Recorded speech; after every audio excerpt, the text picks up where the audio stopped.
তাহলে 786 আর 9,33,000 কোটি, কত শত গুণ বাজেটের সাইজটা বড় হয়েছে। কিন্তু মানুষের, সমাজের, সভ্যতার, জাতির, চরিত্রের, জীবনমানের কোনো পরিবর্তন কিন্তু হয়নি। যে স্বাধীনতার 55 বছরে বাংলাদেশের যতগুলো বাজেট পেশ করা হয়েছে, পর্যালোচনা করলে দেখা যায় সে বাজেটগুলো ছিল দুর্নীতি, লুটপাট আর বিদেশে অর্থ পাচারের একটা বন্দোবস্ত। সে বাজেটগুলো ছিল জনগণের শোষণের হাতিয়ার। সে বাজেট কখনো জনগণের ভাগ্য পরিবর্তনের হাতিয়ার হিসেবে তৈরি হতে পারে না।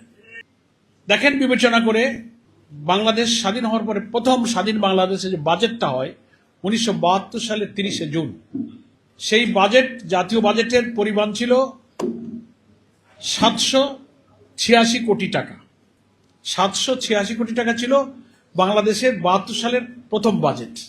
আর এবার যেটা 26-27 অর্থ বছরে বাজেট হতে যাচ্ছে, অর্থনীতিবিদ, রাজনৈতিক বিশ্লেষক, বাজেট বিশেষজ্ঞরা যতটা আভাস পাচ্ছেন, বাজেট তো অলরেডি হয়ে গেছে সরকারের, এখন সে বক্তৃতা অর্থমন্ত্রী লেখা হইতেছে, 7 তারিখে পেশ হবে।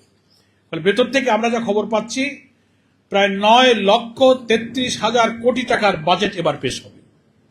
তাহলে 786 আর 9,33,000 কোটি, কত শত গুণ বাজেটের সাইজটা বড় হয়েছে।